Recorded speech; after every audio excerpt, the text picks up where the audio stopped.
Hi guys, James here from Hayes Machinery, and today we're going to show you how to assemble an AL-KO Highline lawnmower. Most of the lawnmowers have different features and different engines, but with this one, the main sort of assembly of the mower, including the grass box and the handles, is very similar on all of them. So hopefully from this video you'll be able to see how to assemble the mower. So your mower will turn up in a box like this. They're very easy to open. Pop your hands underneath and pull that one up. And then pull this one up. And inside your mower will be in underneath. What you'll receive is the grass box, which comes in 3 pieces. So you've got the top part there, one side and your other side. And then underneath you've obviously got the main mower, which has all got bubble wrap round. You also find your instruction manual, which includes some of the components to be able to put the box together and the rest of the mower. Your mulching plug, your side discharge chute, your engine manual, and some more parts to be able to assemble the mower. You pull the bubble wrap off from around the mower, and you'll get down to the main mower. Hopefully, the mower is quite heavy, so try and, if you can, have 2 people to lift the mower out.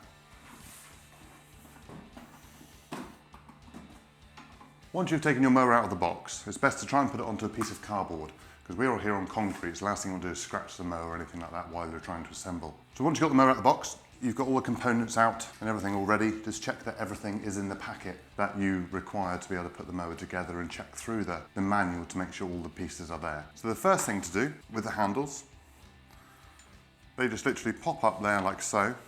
And it's easier if you are knelt down, you can rest the handle on your shoulder while having the bolts be able to pop them through. You'll find that there's square slots here on the side of the mower handle for those to fit in. So as you pop the bolt through, that then fixes that in place. You then have one washer to go on top of that, and the wing nut to be able to tighten that up round. Once you've got one in place, the handle will pretty much stay there, so the second one is much easier.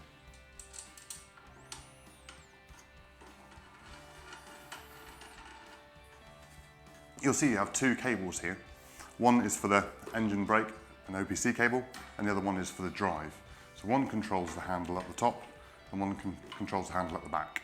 When putting those cables up through, they want to be on the top of the mower handle, above this, not running through here or back around and underneath. So you want to make sure that they're as straight as possible coming down. In the kit, you'll find that you've got 2 cable ties. One cable tie is for down here. You can pop that round on the mower, and that holds the cables in place at the lower part of the handle. The other cable tie is for up here, and they just simply go in round, go through, and then you pull them tight, like so. Best thing here is to keep a loop around that handle there, so that when you undo the mower and want to fold it up for the storage position, or if you wanted to put it into a car, those cables aren't going to get caught around the back of this. So you can undo these slightly, all on both sides, and then you can fold the handle over. The idea of keeping that loop there is so that these cables don't get trapped behind that bolt. Otherwise, when you fold that over, you could stretch the cable. So holding it there, you can fold the handles over into the storage position, or like I said, if you want to put it in the back of the boot of a car, and then those cables are nicely out of the way for that purpose. The handles also have 2 different positions. So you've got the lower position there, and then you've got the higher position. When you first set that, best thing to do is work out where ideally your height of grass is going to be cut, because you might find that you're putting it on the lower position is not in the right place for when you're at the lower cut, or vice versa, the higher one for when you're at the higher cut. So you can just put that into an average position where you feel that it's comfortable. So this particular AL-KO Highline mower has the Honda engine on, but they are all pretty much the same with regards to when it comes to the pull start. So you'll now need to be required to put the pull start up to the top side of the handle so that you can reach them from when you're stood behind the mower. In the kit, you'll receive an M6 bolt, M6 nut, M6 washer, and the wire keeper to be able to screw onto the handle. I'll show you how that goes on. So the bolt slides through the hole, through the wire keeper, and a washer on the outside of that, and then a nut on the outside of that. Here you'll require your 2 10mm spanners to be able to do that up tight. Holding one on one side, and then screw the nut up on that side.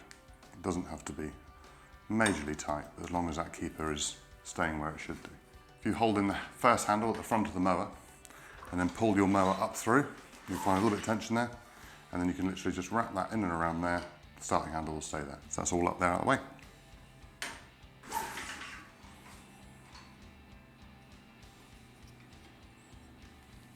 That's all you have to do to the main part of the mower for the time being. We'll now move on to the grass box. So now moving on to the grass box, you'll find you've got two main red outer casings, which is the lower part of the grass box. If you lie one of them onto the side like that, you'll see that they've got little clips going all the way around the outside. So they just literally clip in, line them up, line the holes up all the way around, and then they just clip in. So once you've clipped your grass box together, you'll find you have 5 screw holes to be able to join that together properly. So you've got one here at the very top of the box about there, and then 3 on the main rib around there, and then 1 here at the front. So I'll now screw these down.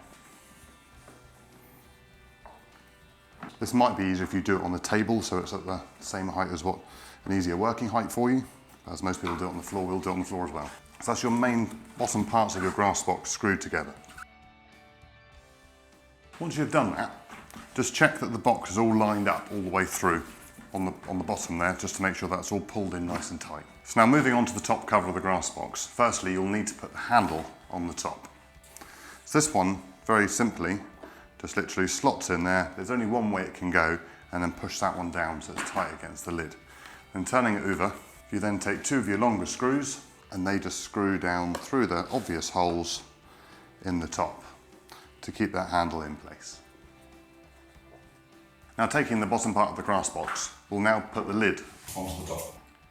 So once you've clipped your top of the grass box on, you'll then need to screw it down to firm it in place. So what you'll find on here is you've got one screw coming in from the side, which is the small screw you have, screw going down in the top, which is one of the more of the longer screws, and the medium-sized screw which goes into the front of the grass box here. So I'll now screw these down. With the screws on the side, you want to be able to get your hand inside the grass box. Feed the screw down through the hole so you can feel the screw on the inside, and then guide it in while pushing it in with the screw, and then push it down with your finger as much as you can while still holding it from the inside, and then screw that screw down. Exactly the same on the other side. And once you've got it caught, you can put it down flat and then just wind it in. Once you've done that, just visually go around the outside of the box and just make sure everything is all nice and tight and all the screws are down flush. There's one last thing to do on the grass box, and that is the grass fill indicator, which has just got 2 little nodes on the end each side there. You pop one in one end, just give it a slight little bend, and that will pop in nice and flat. So now we'll put it all together. So the grass box fits on nice and easily, and just goes in the back of the mower and falls on. So you've got the 2 locators here, one there and one there. Boxes on these just literally glide right on nice and easily. Being that this is a 4-in-1 mower where it can cut, collect, mulch and side discharge, I'll now show you how these attachments fix onto the mower. So the mulch plug, very easily, so you lift up the back flap, and then with the mulch plug there, so you've got the rounded edges facing downwards and the handle pointing upwards, just literally push it into the mower, like so, and then click down so it clips in. And then to take the mulch plug out, you just literally push the handle forward slightly and pull it back out. If you want to side discharge with the mower, you'll also need to put the mulch plug in to stop the grass coming out of the back. So push the mulch plug in as before, and then the side discharge flap just fits on very easily. So on the top of the flap here, you've got a little tab, so push the tab back, lift the flap up, and then in underneath with these little hooks here, the little hinges, go in underneath there like so, and clip onto the hinge, and then the flap there keeps it in place. So for any longer grass areas or rough areas you've got, you'll be able to just throw the grass out the side rather than it trying to fill the grass bag or putting it down out of the back chute. And then to take it off, again lift up the flap, lift up that one, and then that one goes back down there again nice and easily. So one more thing you might find on the AL-KO Highline mower is that when you try and put the grass bag on, it won't go in. The reason for this is because the mulch plug is in. So on this particular mower, you can't have the mulch plug in and put the grass bag on at the same time. So there we have the AL-KO Highline mower fully assembled. If you do have any more questions or queries, please do not hesitate to contact us, because we can always run you through things of how to do things on the phone or even a video call to help you out. Thank you very much for watching.